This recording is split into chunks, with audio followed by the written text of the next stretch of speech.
بزغون أقات آمنا حوحات مريحنات كخون تخيلو كاس نوح يصنح تناي حوحات بحري نخم دي زوال أمارا رحا زشكا ما يكون سلازي نول كسبات يكون أنت حليفهم موزلو مالأختي نودب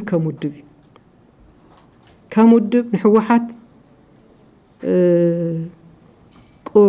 قوام زي بلو متكل زي بلو نافتين زلاقع كخون يدلي ولو أي خونن كأنسو ከስህተት ከመማር ይልቅ ስህተት መድገም የተሻለ መፍትሄ ያመጣል ብለው የሚያምኑ ሽማግሌዎች እንዲሁም ወታደራዊ ኃይሎች ተደጋጋሚ ስህተቶችን በመስራት ላይ ናቸው። ይሄ ድግግሞች ደግሞ ለጥፋትና ለውድመት እንጂ ለሀገር እድገትና ልማት ወይም የህዝብን መሰረታዊ ፍላጎት ለማሟላት አይደለም። ለነሱ ትክክል መስሎ የሚታያቸው ጥፋት ግን በሀገርና በህዝብ ላይ ከፍተኛ ጉዳትን ያስከትላል። እነዚህ ሽማግሌዎች ግን አሁንም በማያልቀው ፍላጎታቸው ሳቢያ ኢትዮጵያን የማጥፋት ሴራ እያሴሩባት ይገኛሉ።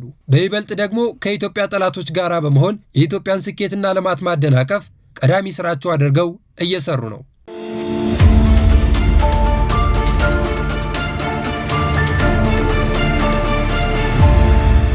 እነዚህ ኃይሎች የመጀመሪያና የመጨረሻ ፍላጎታቸው ኢትዮጵያን መግዛት፣ ስልጣናቸውን በእጃቸው አስገብተው የሚፈልጓትንና የሚመኟትን ኢትዮጵያ በኃይል ያለማንም ከልካይ በብቸኝነት የመግዛት ፍላጎት ብቻ ነው ያላቸው። ይህንን የህልም እንጀራ ለማሳካት ደግሞ ኢትዮጵያን ወደ ግጭትና ጦርነት ማስገባት አለብንም ብለው ያምናሉ። በዚህ በማይሳካ ህልም ውስጥ ያሉ የትግራይ ኃይሎች አዳዲስ ጥፋትና ውድመትን እያዘጋጁ ነው። በዚህም ምክንያት በአሁኑ ወቅት በትግራይ ክልል ያለው ወቅታዊ ሁኔታ ከነበረው መጠነ ሰፊ ጦርነት ወጥቶ ወደ ፖለቲካዊና አስተዳደራዊ ውጥረት እንዲሁም ወደ መልሶ ማቋቋም ምዕራፍ መሸጋገር ቢኖርበትም በህወሓትና አጋዦቹ ምክንያት ያንን እየተመለከትን አይደለም። ለዚህ ተጠያቂው ደግሞ አሁን ላይ ያሉት የህወሓት ከፍተኛ አመራሮች ናቸው። ከእነዚህም ውስጥ የህገ ወጡ ህዝባዊ ወያኔ ሓርነት ትግራይ ህወሓት ጽሕፈት ቤት ኃላፊ የሆኑት ወይዘሮ ፈትለወርቅ ገብረእግዚአብሔር ሞንጀሪኖ አንዷና ዋነኛዋ ተዋናይ ናቸው። ኃላፊዋም የህወሓት አካሄድ ህጋዊና ለመልካም ተግባር ነው ብለው ሽንጣቸውን ገትረው ይከራከራሉ።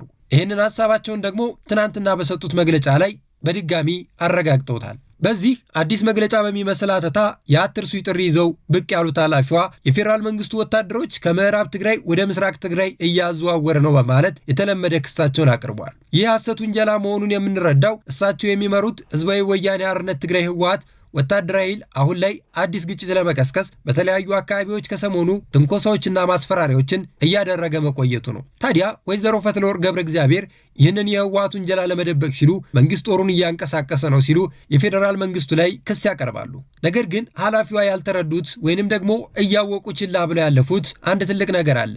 መንግስት በገዛ ሀገሩ ወታደሩን እንደፈለገ ማድረግ እንደሚችል ጠፍቷቸው የሆነን ይህንን ሳያውቁ ቀርተው አይመስለኝም። አሁንም ቢሆን እነዚህ የጥፋት ኃይሎች ዛሬም በትግራይ እያደረጉት ያለው ወታደራዊ እንቅስቃሴ ዓለም እየተቃወመ ባለበት በዚህ ወቅት እንኳን ብቻውን የቀረው ህገ ወጥ ቡድን ራሱን ነፃ ለማድረግ ሲል በፌዴራል መንግስት ላይ የተለመደውን የሐሰት ክስ ማቅረቡን ቀጥሎበታል። ይህ አካሄድ ዓለም አቀፍ ትኩረትን ለማግኘት ቢሆንም ማንም ዞር ብሎ የሚያየው አካል ግን አላገኘም። ይህም የህወሓት የመጨረሻ እንቅስቃሴ እንደሆነ የሚያሳይ አንድ ምልከታ ነው። በተለይ ያለፈው ሳምንት ለህዝባዊ ወያኔ ሓርነት ትግራይ ህወሓት ትልልቅ ፈተናዎች የተጋረጡበት ሳምንት ነበረ።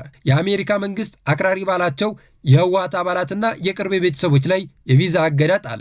በዛው ሳምንት በኢትዮጵያ የአውሮፓ ህብረት ልዑካን ደግሞ ህዝባዊ ወያኔ ሓርነት ትግራይ ህወሓት የትግራይ ክልል ምክር ቤት ወደ ስራ መመለስና የተናጠል የግዳጅ ወታደራዊ ምልመላ ተግባር ማድረጉ የፕሪቶሪያ ስምምነትን ድንጋጌዎችን የሚጥስ ነው ሲል አስጠነቀቀው። በዚህ ዓለም አቀፍ ማዕቀብ የደነገጡት የህወሓት ቁልፍ ሰው ወይዘሮ ፈትለወርቅ ገብረእግዚአብሔር ሞንጆሪኖ ትናንትና በሰጡት መግለጫ ላይ አሜሪካ የወሰደችው የቪዛ እገዳ እርምጃው በግለሰቦች ላይ የተጣለ ማዕቀብ ሳይሆን በቀጥታ በህወሓት መሪዎች ላይ ያነጣጠረ ነው ሲሉ አሜሪካን ሴትዮዋ ኮንነዋል። ኃላፊዋ ህወሓት በማንኛውም ጫና ውስጥ ቢሆን እንኳ በመሰረታዊ መርሆቹ ላይ ፍጹም እንደማይደራደር በመግለጫቸው ላይ አጽንኦት ሰጥተው ተናግረዋል። ይህ ማለት ደግሞ ህወሓት አሁን ያሰበውን ጥፋት ወይንም ደግሞ እያቀደ ያለውን ውድመት ከመፈጸም ወደ ኋላ እንደማይል፣ ያሰበውን ውድመት ሳያሳካ እንደማይቆም ኃላፊዋ በመግለጫቸው ላይ የገለጹ ይመስላሉ። ይህም የትናንትናው የፈትለወርቅ ገብረእግዚአብሔር ሞንጆሪኖ መግለጫ ዓለም ለምን ፊቱን አዞረብን? ይህን ጦርነት እናንተን ተማምነን አይደለም ወይ የጀመርነው? እርዱን፣ አግዙን፣ አትርሱን፣ አስታውሱን ይመስላል። በዚህ ጊዜ ግን ይህንን የህወሓት መጥፎ ተንኮል የሚያግዝ ኃይል ጥቂት ነው። ይህንንም የውድመት ዓላማ ሊያግዝ የሚችለው የህወሓት ብቸኛና የህወሓት አጋር ነኝ የሚለው የሻዕቢያ መንግስት ብቻ ነው። የሻዕቢያ መንግስት ፍላጎቱ የኢትዮጵያ ውድመትና ኪሳራ ስለሆነ ኢትዮጵያን በሚጎዳ የትኛውም አካል ለመተባበር ፍላጎት እንዳለው የሚያስታውቀው ህወሓት ታዲያ ከህወሓት ጋር በጋራ ለመስራት እየተንቀሳቀሱ ነው። በዚህ ወቅት ላይ እነ ፈትለወርቅ መሄድ የሚፈልጉት ወደ አስመራ መሆኑንም ገልጸውልናል። በመግለጫቸው ላይ እንዳሉት ከሆነ የህወሓት አመራሮች ወደ አዲስ አበባም ሆነ ከኢትዮጵያ ውጪ የመጓዝ ምንም አይነት ፍላጎት እንደሌላቸው ለአሜሪካ መንግስት በግልጽ ተናግረናል ያሉ ሲሆን ይህ ማለት ደግሞ ህወሓት ወደ አዲስ አበባ ጦር መሳሪያ ይዞ እንጂ አዲስ የተሻለ ሐሳብ ይዞ መምጣት እንደማይፈልግ በመግለጫቸው ላይ ገልጸዋል። ህወሓት እያደረገው ካለው እንቅስቃሴ አንጻር ወደ አዲስ አበባ መምጣት የሚፈልገው በኃይል በጉልበት በግጭትና በጦርነት ኃይሉን ተጠቅሞ ስልጣንን መያዝ ብቻ ነው። ነገር ግን አዲስ ሐሳብ ይዞ መጥቶ በሐሳብ አሸንፎ ድጋሚ ስልጣንን መያዝን በተአምር አይመኙትም። ምክንያቱም የተሻለ ሐሳብ እንደሌላቸው ያውቃሉ።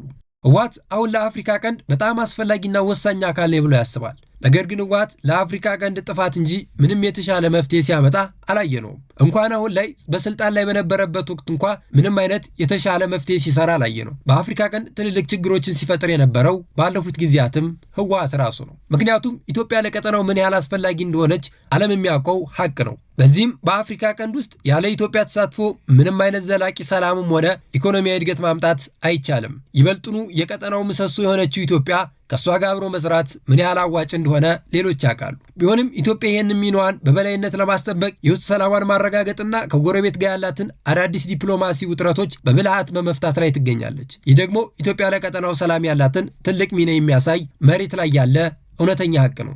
የቀጠናው ምሰሶ በሆነች ሀገር ውስጥ የሚገኘው ህገወጡ ህዝባዊ ወያኔ ሓርነት ትግራይ ህወሓት ቡድን ሀያል የሆነችን ሀገር ረስቶ የተረሳውን ፓርቲ ደግፎ ይጠቅማቸዋል በማለት ላይ ይገኛል። ከዚህ የምንረዳው ሽማግሌዎች ሀገርን ሲመርቁ እንጂ ሀገርን ቢመሩ ለውጥ ያመጣሉ አይባልም። ህወሓት ግን ይህንን የ10 ዓመት ልጅ የሚያውቀውን እውነታ ማወቅም ሆነ መስማት አይፈልግም። ምክንያቱም በውስጥ ያለው ጭፍን ጥላቻ አይኑን ሸፍኖታል። ለህወሓትና ለአጋሮቹ አይንህ ይከፈትልህ ከማለት ሌላ ምን ይባላል?